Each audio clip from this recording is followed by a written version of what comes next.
Certain ideas exercise a firm grip on our minds. There's the idea of ancient China, of ancient Greece, of ancient Rome, and of course of ancient Egypt, with its unbelievably ancient Egyptian pyramids, Egyptian temples, and obelisks, not to mention the numerous statues of Egyptian kings, queens, and mythical deities, all carved out of granite. In Europe, the ability to work granite developed only relatively recently. Before the beginning of the 18th century, granite could only be processed using manual tools in the Western world. This, as a rule, was an ineffectual way of working this hard rock. A key breakthrough in this area was the invention of steam machines and tools for cutting and working granite by Alexander MacDonald from Aberdeen, who was inspired by ancient Egyptian granite carvings. Only here we need to add one little footnote. In ancient Egypt, the actual extent to which it was really ancient will be discussed a little later, they worked not with natural but with artificial granite, which was formed or molded, and therefore, before fully hardened, easy to work with even with the most primitive tools. Let us learn more about the history of granite work. In 1832, the first polished tombstone made of Aberdeen granite was installed at Kensal Green Cemetery. This created a sensation in London's Monument Market, and over the course of several years, all orders for polished granite came only from McDonald's. It wouldn't hurt to remind ourselves, although everyone knows this anyway, that in the 1830s, England was the leading manufacturing nation in Europe and the world. And if somebody could outpace England in granite work methods, France, Germany, or for instance Russia, then the lag would have been brief. Industrial espionage wasn't invented in the 20th century. While ancient Egyptians, or just Egyptians, did not know how to work with natural granite prior to the 19th century. After Christ, of course. Meanwhile, they were no stupider than the fellows who created this modern molded brick. In other words, they weren't just striking stone with a chisel, but rather obtained the relief by more technological means. At the bottom of the shaping mold, which was filled with the malleable granite mass, they arranged figurines and three-dimensional images of Egyptian hieroglyphs, and later these were simply removed from the not yet hardened obelisk or tombstone. The Pyramid of Mykerinos, or Menkaure, its other name, one of the three great pyramids, is also clad not with natural, but rather with artificial granite. In an upcoming film, we will talk separately about the megaliths of Peru and how they related to the Egyptian pyramids. All, absolutely all, of the ancient Egyptian granite is not natural, but rather exclusively artificial granite.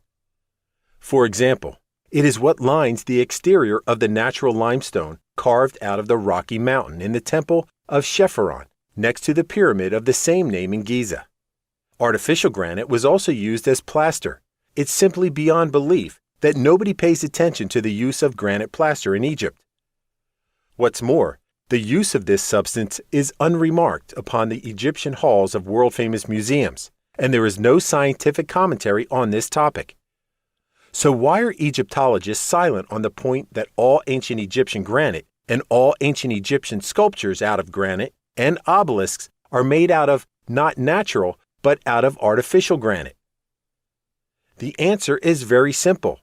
If a guide told tourists that, for instance, the statue of Ramses II in Luxor was produced using artificial stone technology and plastered over to look like diorite or something similar, then tourists would ask inconvenient questions to which there are no good answers within the framework of the official chronology. But if nothing is said about it, then nobody will ask or notice, and the myth of very ancient Egypt and its mysterious technologies will linger in the minds of the vast majority of people. Conversely, if people were told the truth that ancient Egypt isn't so ancient, then they might not forgive 2 centuries of lies about ancient Egypt. Regarding the birth of Egyptomania, it's fitting to quote an article from the Journal of Ministry of Public Education, printed by the press of the Imperial Academy of Sciences in 1837. A new invention about Egypt and Nubia. Among non-European countries, Egypt is now attracting particular attention from scientists. The research of the Napoleon expedition, the discoveries of Champollion, and other archaeologist voyagers have uncovered the remains of its antiquities, and all the European museums are vying with each other. In other words, racing against each other in an attempt to acquire some shards of this once majestic ship that soared among the deserted sea of ignorance and coarseness, but that has now been shattered by the storms of time. End of quotation. In the first half of the 19th century, the museum era began in Europe. These museums needed to be filled with exhibits.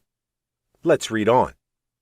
However full the description of Egypt composed by the scientific expedition that accompanied Napoleon on his journey east may have seemed, these 30 years that we have lived through since have been so rich in discoveries, especially concerning Egypt, and that country has changed so much in its political and civil modes of life, that the incredible monument dedicated to the sciences in Napoleon's name already requires many additions.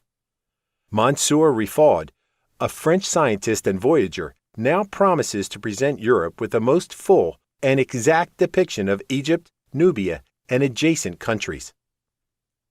And further on in the same source, after describing the geography of Monsieur Riffaud's voyages, he was able to discover 80 ancient statues in Egypt, some of colossal and some of ordinary size. Besides drawings, he brought a rare collection of antiquities and natural history objects, maybe even the only one of its kind, with him to France. And a footnote. It was also he who found those colossal sphinxes that decorate the bank of the Neva River across from the Academy of Arts, referring to the waterfront in St. Petersburg, Russia. We will discuss these sphinxes in the next film. They have an interesting history. And now a little bit about Monsieur Riffaud himself. Jean-Jacques Riffaud, born in Marseille in 1786, died in Geneva in 1852, age 65. Sculptor, a pioneer in the field of Egyptian antiquities, where he conducted excavations in the name of the French consul to Alexandria, Bernardino Drovetti, who also requires a few words of introduction. Bernardino Drovetti, an Italian adventurer, Napoleon's consul in Alexandria, a tireless collector of Egyptian antiquities, served in the French army from the age of 18. Raised to the rank of colonel for his participation in the Battle of Marengo and the French campaign in Egypt, he was appointed diplomatic representative in Egypt in 1803 at the behest of Talleyrand. Drovetti crisscrossed all over Egypt in search of antiquities, and was overly scrupulous when it came to finding ways of obtaining them. Thanks to the Egyptomania of the Romantic era, a market for ancient Egyptian artifacts developed in Europe, and its main suppliers were Drovetti and his English rival, Henry Salt. He got together a coterie of talented co-workers. Among them were Frederic Caillot. He met with Champion in Alexandria. In 1818, Drovetti tried to sell his ancient Egyptian collection to Ludwig XVIII, but having received a refusal, they could not agree on a price, sold it to the Crown Prince of Sardinia. The Egyptian Museum in Turin arose on the basis of this collection. Part of his collection ended up in the museums of Paris and Berlin. Drovetti's collection was enormous, although he didn't find everything himself, but rather bought many objects from other archaeologists and from local Arabs. These objects were subsequently dispersed among various museums. It won't hurt to remind ourselves that the Arabs were, and remain, the best merchants in the world, as well as being good craftsmen. It was easier for them not to occupy themselves with archaeology, which is expensive and largely a matter of luck, but rather to manufacture everything these insatiable European collectors needed by themselves. The fact is that at the beginning of the 19th century, the science of Egyptology had yet to come into existence. But museums were still demanding more and more new exhibits, thanks to the wave of Egyptomania, and were prepared to pay good money for them. The main thing was for the artifact to look ancient Egyptian. While who made it and when, who buried or unearthed it, that was a matter of little importance. For example, the plaster bust of Nefertiti from Berlin's new museum has been the subject of much controversy concerning its authenticity ever since its discovery in 1912. Henri Sterlin, a Swiss journalist and author specializing in the history of art and architecture, with a doctorate in history and art criticism, published a book in 2009 in which he cast doubt on the ancient origins of the Nefertiti bust. But that's putting it mildly. In fact, he tore its claims to authenticity to shreds. Not that anyone noticed. Everyone pretended that nothing had happened.